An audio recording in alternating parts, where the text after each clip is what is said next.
Once again, back at the shop in New York City. It's a rainy Sunday. You're probably going to hear a lot of rain. I'm waiting to load the truck till the rain passes. I've got the Godox 600 bicolor. I'm going to do a little review, first look. I'm waiting for a firmware update to resolve a few issues that Godox was concerned about. We'll take a look at that in another video. Today I want to talk about, when do you say yes to a shitty rate? Do you say yes to a shitty rate?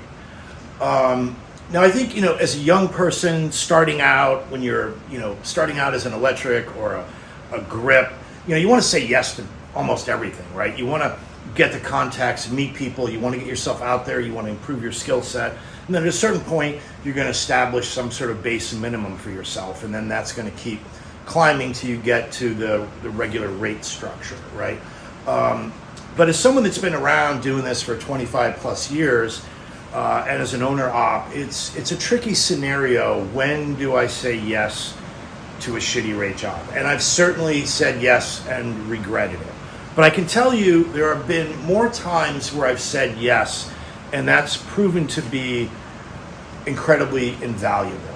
And I'll give you a perfect example. I would say it was probably more than 20 years ago. I got called to do a documentary. The rate was really shitty. It was a DP I didn't know. It was an interesting project. It was very budget challenged on the G&E order side. We had to get very creative and come up with some interesting solutions.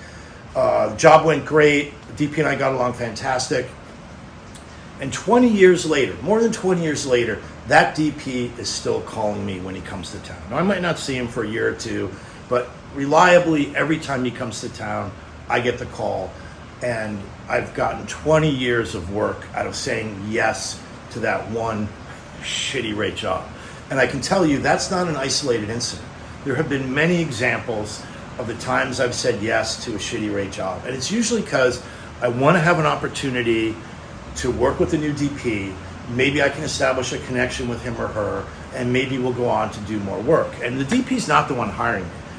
Yes, you might set a precedent by saying yes to a shitty rate with a producer or a production company, and that's another equation that you got to figure out. You have to let them know that this is not your normal rate. Now, when somebody calls, I don't just say yes to a shitty rate. I never say yes to a shitty rate. What happens is you try to negotiate that, and at some point they throw up their hands and they're like, hey, sorry, John, I'd love to get you your real rate. This is all we have on this one. And then you got to make the decision, and you got to weigh all the factors, right? We all know the factors. How busy is it? Is the phone ringing off the hook? Is it a slow week? That's going to factor in. Do I want to sit at home, or would I rather go out and do something interesting? Is the project interesting? I'd like to try to work with this DP. And look, if I know the DP, the chances are the DP would have called me and said, hey, dude, I got this shitty rate job. I really appreciate your help on it. And look, that's what I like to do. I like to help my colleagues and my friends who are DPs, and sometimes they come and they've got a shitty rate project they'd like support on. And that's, I talked about this before, that's how and why I established the company the way I did. It's in support of DPs, it's in support of the creative process. Money is not the major objective. It's down there, it's there, it's important. We got to pay rent, we got to pay mortgages, we got to support ourselves. But I always try to look at the bigger picture. And you don't really, the answer is, I don't know the answer to this question. Should you say yes or no? It's hard to know oftentimes until retrospect whether it was smart to say yes to a shitty rate job. So I try to negotiate it up as high as I can get it, and then I've got to make a decision. And as the head of the department, as the gaffer, and in conjunction with my key grip, right? Because almost always the key grip and the gaffer are at the same rate. And so, we talk and we decide, are we willing to take this shitty rate or not? And we try to push it up, and at a certain point, it is what it is. We have to make a decision, are we going to do the job? Now, the problem becomes, I have, as an owner op, I probably have $1,500, $3,000, $4,000 worth of gear on the job. So if I'm making $150 less on my day rate, am I going to draw a line in the sand and say no? I don't really want to do that, but I have to be cognizant that whatever I agree to for my rate is going to affect my whole crew. So it's going to affect the best boy, it's going to affect the third electric, and if I've agreed to a shitty 600 for 12 day rate, my third is going to be making 500 for 12.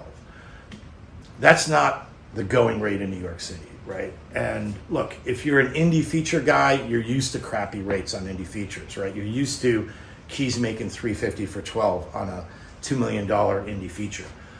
So maybe you'd be happy to work at 500 for 12. Now, that's sometimes what I have to do, is I have to find maybe younger guys that are willing to take those kind of rates. They still have skill sets, they're still good.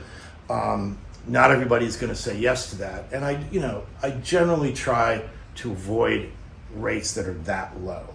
And it would be rare that I would say yes. There's more and more factors that have to align the lower the rate goes, right? It has to be a DP I want to work with. It has to be kind of slow.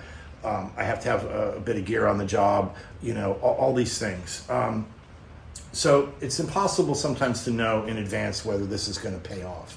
But I have found over the years, by saying yes, it has helped me far more often than it has to say no, or for the times where it turned out to just be a shitty job and a shitty rate and nothing ever materialized. I never heard from the production company again.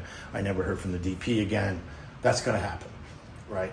But I think erring on the side of possibility has really proved itself by DPs that I've been now working with 10, 20 years over, decades.